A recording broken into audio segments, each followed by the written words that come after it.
在河西走廊的荒原深处，一座被黄沙封存千年的古城正在苏醒。这就是位于张掖高台县的骆驼城。这里曾是汉代边陲重镇，北凉王朝短暂却辉煌的都城，唐代抵御外敌的军事要塞，如今却只剩断壁残垣，与低矮的灌木相伴。传说中恐怖的沙尘暴吞噬了它的繁华，土匪的掠夺与水源的枯竭，最终让它归于沉寂。今天就让我们用脚步丈量时光，一起拼接这段被风沙掩埋的古老记忆。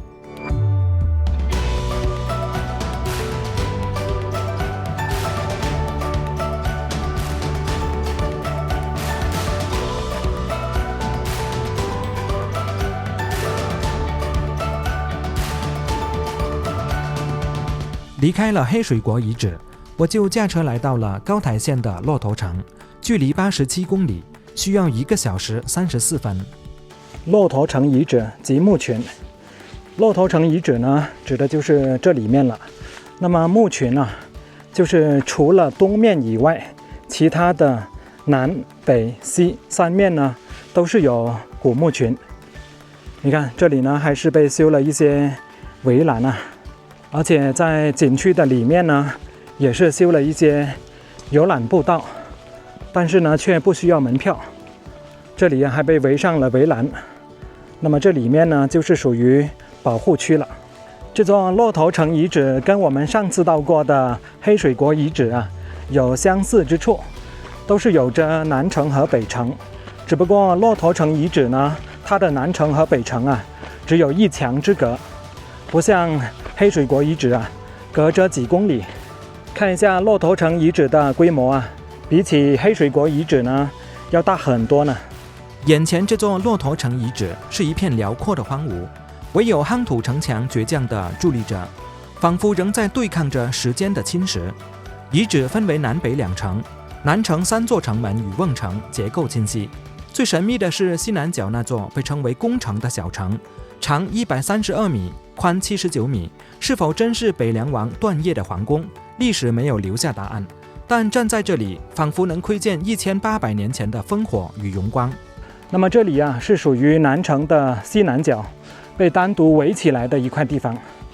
刚刚我还以为这一片呢是瓮城，看样子呢，我是估计错了。原来这里啊，就是一个墩台。那这一块被单独围起来的地方啊，都可以称得上是一座单独的城了。那住在这里面的人呢，身份啊肯定也是不简单。公元前180年，这里因地震后重建为表示县。西晋末年，它升格为建康郡。公元397年，匈奴人拥立段业在此建立北凉。尽管北凉在此建都仅1年，但工程的建造却凝聚了特殊的历史智慧。根据考古发现，工程的城墙厚度达到惊人的6米，采用典型的汉代夯土技术分层夯筑，每层填土厚约10厘米，用重物反复捶打压实。墙体内部还嵌入横木和芦苇，以增强韧性。这在河西走廊的风沙环境中至关重要。这里就是南边的瓮城了。你看，从这里出来，拐个弯，再出去。在城墙的下方啊，是散落着很多小石头。在这里呢，是有一条通道，可以直接上到瓮城的上方。看一下这座瓮城的墙壁上啊，是有一些木头露出来了。比方说这里，看起来呢是为了加固这个墙体啊，相当于是现代楼房里面的钢筋。站在这上方来看的话呢，就非常清楚了。如果说敌人要进攻进来，必须要先突破这道门，进来之后呢，还要转个弯，从这里进去主城。那么当敌人进来这里之后啊，就要面临城墙上3面的进攻，就有一种被瓮中捉鳖的感觉了。所以说像类似这种建筑啊，就被称作瓮城。这里远处啊，还修建了一座观景台。走在南城里面啊，非常的空旷，看到的就是一些草和沙地。现在从南城啊徒步到北城来看看，现在城墙里面呢，就是一片荒芜了，只有一些稀稀疏疏的草。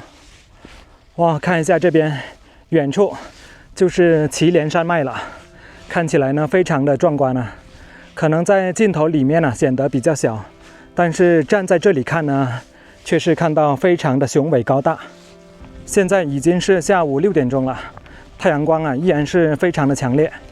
与黑水国遗址不同的是，在这个城里面竟然看不到砖瓦，而在那一边呢，就看到有很多砖瓦的碎片。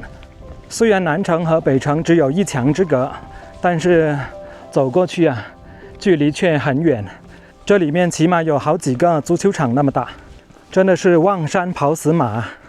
工程的真正核心应当位于北城区域，而非南城的西南角。根据考古发现与城防布局分析，北城背靠河道，地势险要，符合古代皇城背水为平的选址智慧。这里的夯土台基规模宏大，残存的殿宇基址显示曾建有等级较高的建筑群，应该是北凉时期段业理政召见臣僚的皇城所在。而南城西南角那座小城，从其位置与结构判断，更可能是军事要塞。那座高出地面的夯土台，极可能是唐代建康军时期的检阅台。当年5000将士就在此集结操练，将领站在高台上阅兵督训。这种布局既体现了北凉时期先建皇城后筑卫城的营建顺序，也展现了唐代军事化改造的智慧，将前朝攻城区域转化为驻军要塞，使整座城池形成皇城、军城的双重防御体系。这就是北城的城墙了。这中间呢也是有一座瓮城，现在就进入到瓮城里面来看一下。看一下这里的车辙印记，在没有被保护之前呢，还是有一些车子直接开进来。看看这厚实的夯土墙，从这里转个弯进去就是瓮城了。看看这些墙体一层一层夯筑起来的痕迹是非常的明显。从瓮城进来之后，这里面就是北城了，但是看到的景象呢也是一片荒芜刚刚我用无人机航拍了一下，发现北城北面的城墙已经没有了，所以说现在也无法推断原来北城是有多大。走到北城就发现了一些瓦片，我看一下这片瓦，虽然是破裂了，看一下它的侧面非常厚起码呢是有手指那么厚了。在这里呢也有一些砖块的碎片，但是已经不多了，大部分地方呢都是泥沙石头。看一下这边城墙到了这里呢它就没有了，所以说很难估计这北面的城墙原来呢是延伸到哪里。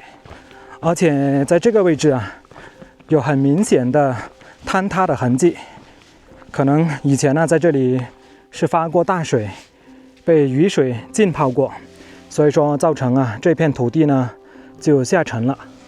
北城几乎已被岁月抹平痕迹，仅存的土台基和瓮城暗示着这里曾是皇城核心。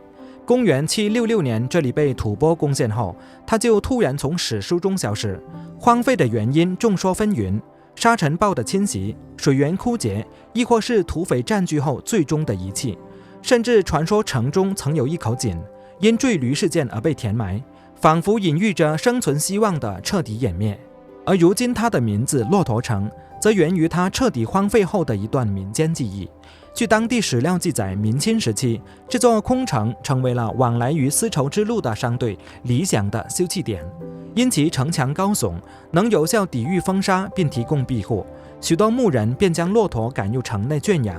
久而久之，骆驼城这个名字便取代了它古老的官名，成了一个刻印在民间、口耳相传的地名。这个名字记录的不再是帝王的野心或将军的功勋，而是一段驼铃相伴、与牧人共度沧桑的宁静岁月。别看这里现在是如此的干旱，但是在以前呢，这可是一片水草丰美的地方因为当时有一口井，挖到5米深就有水了。但是现在呢，这里挖井起码要挖34米深才可以看到水。骆驼城的荒废不仅是自然的胜利，更是人类文明兴衰的缩影。它提醒着我们，在辉煌的城池也可能被风沙掩埋，在强大的王朝终将归于尘土。当我们触摸这些残垣时，感受到的并非绝望，而是人类在恶劣环境中顽强生存的勇气。或许骆驼城的存在本身就是一种永恒，它见证了丝绸之路的繁华，守护过家国边疆的安宁，最终以废墟的姿态告诉我们，历史从未真正消失，它只是换了一种方式与天地共存。